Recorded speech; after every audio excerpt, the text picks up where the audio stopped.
Welcome back to Political Perspectives. I'm Hugo Gurdon, Editor-in-Chief of the Washington Examiner, and we're going to talk about the campaign, and to do that I want to bring in Byron York, Chief Political Correspondent. And Byron, we finally arrived after Kamala Harris displaced President Joe Biden more than a month ago as the leader of the party, or at least as the nominee, with her agreement to do an interview. Now, there was a while where running for the presidency but running away from interviews seemed to work, and she seemed to sort of skate along. But hasn't it become sort of a bit weird, the length of time, that the care and the fuss that's being taken on the Democratic side to make sure that she gets the interview that she wants with the person she wants, and it's going to be on CNN? Hasn't it become a kind of a token of the party's lack of confidence in her as a sort of leader and as saying what she actually believes in? Yeah, I think that they were seeing that she was having a great honeymoon after her sort of instant ascension to the nomination, and she was getting extremely favorable press coverage. All of this without an interview. So they think, well, why do an interview? And by the way, why are we talking about one interview? Normally, a candidate does a lot of interviews, and they do, more importantly, in my opinion, press conferences with a lot of journalists there who are asking questions. They do general gaggles or interactions with their traveling press on a daily basis. Instead, she's done nothing. And there's been this big buildup. She said she'd do it by the end of the month. I mean, you've turned this, what should be a routine interview, into the Super Bowl. And it's just a bizarre situation. And I agree. I think the reason she was not doing the interviews was for a couple of reasons. One, as you suggested, she's really not a very good extemporaneous speaker. And to do an interview would just be to give herself lots of opportunities to make problems for herself. But the other reason was the press was doing her work for her. One of the themes of this campaign is that she's, quote, moving toward the center. Well, she hadn't said anything that indicates to me she's moving toward the center, but a lot of her anonymous aides have leaked to the press that she no longer holds this or that position that she held when she ran in the progressive lane of the Democratic primary in 2019. So when you have the press doing your work for you, telling the voters that you've moved toward the center based on anonymous aides and not on anything that you've said, I mean, there really wasn't a reason to do an interview, certainly before now. Right. There's a deception involved in this, obviously. It is, as you say, anonymous aides who are putting it out that she no longer stands for this or that she has previously espoused.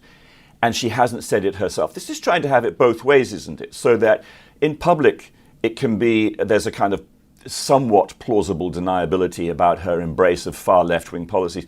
But in smaller theaters, smaller audiences, and in other ways, she is making sure that she has not abandoned the positions that she has held in the past.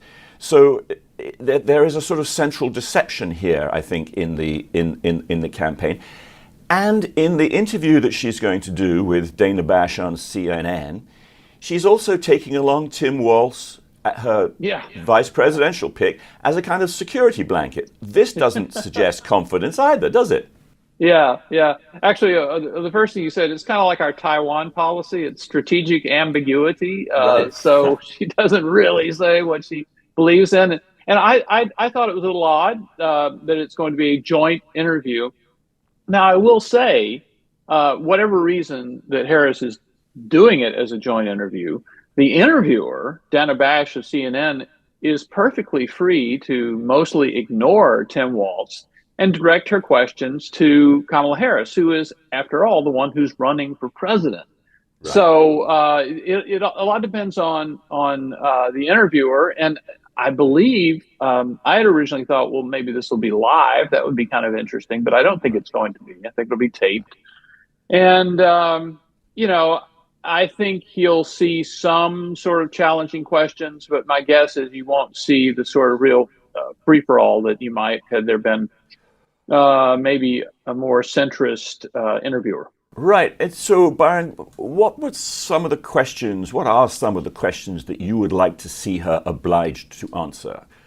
and I suppose any questions you think Tim Walz should be obliged to answer. What would you like to see, questions would you like to see posed? I would try to establish, I mean, just look at the biggest issues of the campaign. Inflation and the economy, immigration, and abortion, I think, are in most polls the top three issues. Now, she's made herself very, very clear on abortion. She thinks that's a real winning issue for Democrats, and it might be. But anyway, she's very, very clear on it.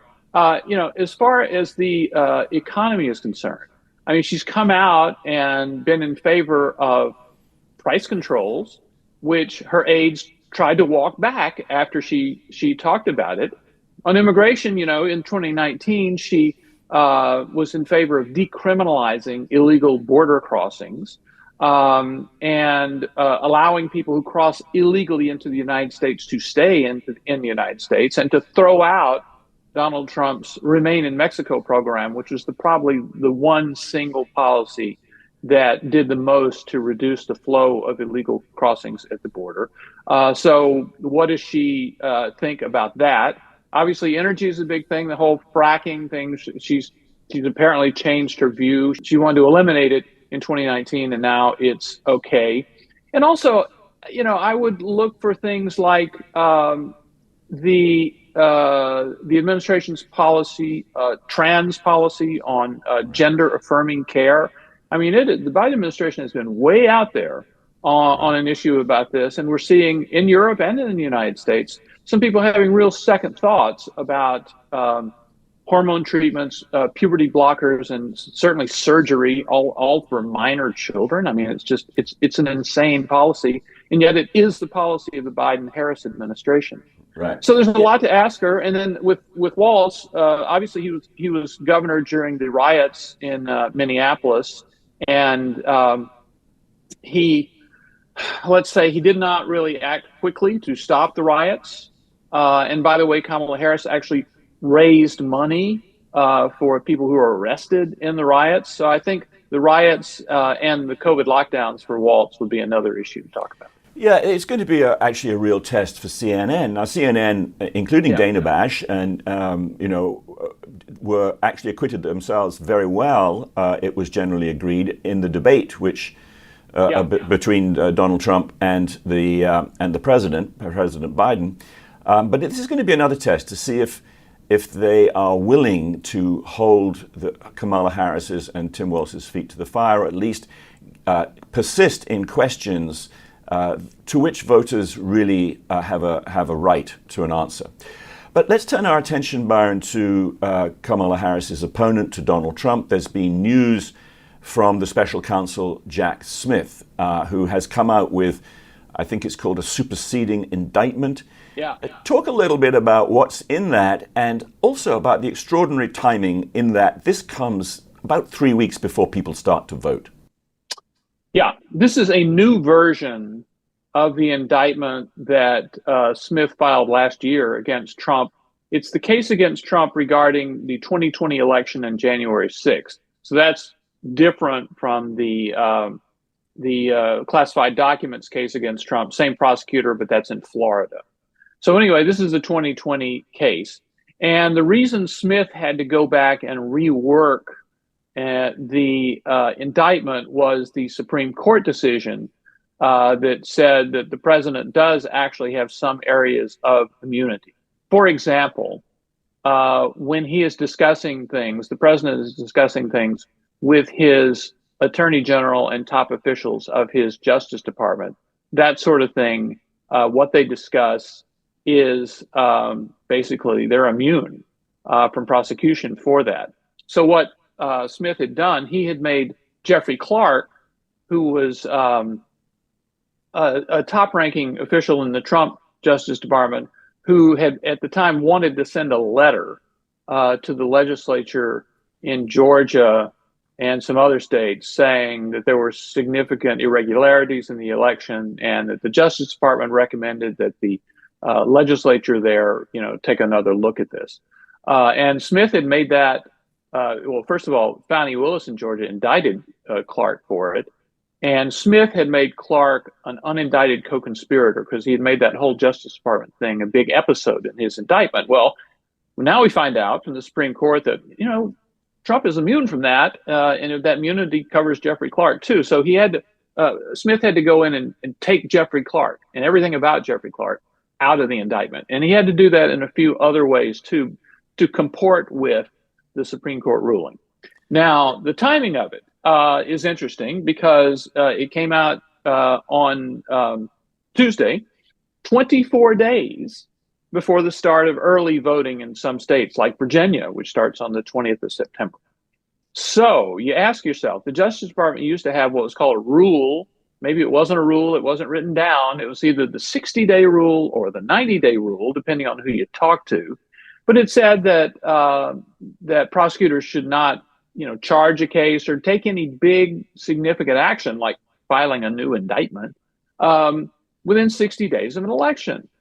And this seemed to be pretty obvious. It actually stems from an actual Justice Department guideline, which says that prosecutors cannot make any decision on the basis of influencing an election. So you saw in the Washington Post yesterday that if it was a 60-day rule, that Smith made it with 10 days to spare. There were 70 days left until the election, so it's okay. He's not going to run afoul of that. And then a number of people, including me, pointed out that, the old 60-day rule is based on the idea of there being an election day when everybody votes. And we all know that that's just not the way it is now. And early voting, as I said, in Virginia and some other states starts on the 20th of September. So it looks like he didn't make the 60-day rule. He didn't make the 50 or the 40 or even the 30-day rule because it's 24 days. Right. So Trump is going to complain a lot about it. Nothing's going to happen because this rule isn't written down and certainly not enforceable. But it's kind of fishy. It's fishy. Donald Trump will obviously talk about it a lot, but so will Kamala Harris and the rest of the Democrats, because that's what these prosecutions are largely for, is it not? They are. Yes. They are to give the Democratic candidate or candidates and their surrogates a club with which to beat their political opponents and to talk about this all the way through the election. It's a pretty dark stain on our democratic process, isn't it? I think it is. And I mean, this case especially was a favorite of many of the anti-Trump types, resistance types, never-Trumpers, because it did involve the election. If you listen to Kamala Harris, she has actually been she has made the lawfare against Trump a central feature of her campaign speech in this way. She says that when she was a prosecutor, she dealt with sexual abusers, and she dealt with fraudsters, and she dealt with people who engaged in illegal business practices for themselves. And so then the punchline is, so believe me, I know how Donald Trump operates. Ha, ha, ha. Yeah. And she's actually referring to the cases against Trump that have already been adjudicated. The sexual abuse thing was the E. Jean Carroll lawsuit against Trump, in which he was found liable for sexual abuse, a case that I personally thought should never, ever have been brought. And then the other case, the fraud, was the lawsuit against Trump from the Attorney General of New York, Letitia James, which has already been adjudicated. And then the last thing was the criminal charges, the Alvin Bragg criminal charges. So she's actually being somewhat cautious in that she's basically referring to the cases against Trump that have already been decided, and she can declare Trump guilty of this or that. Right. But it's a pretty unedifying sight, though, and a tactic which I think that people would not have thought a generation ago could possibly come into presidential elections here. So, Byron, that's where we're going to leave it for this week. We'll be back again next week. Thanks very much for joining us on Political Perspectives, and thank you all for joining us on Political Perspectives. Join us again next time.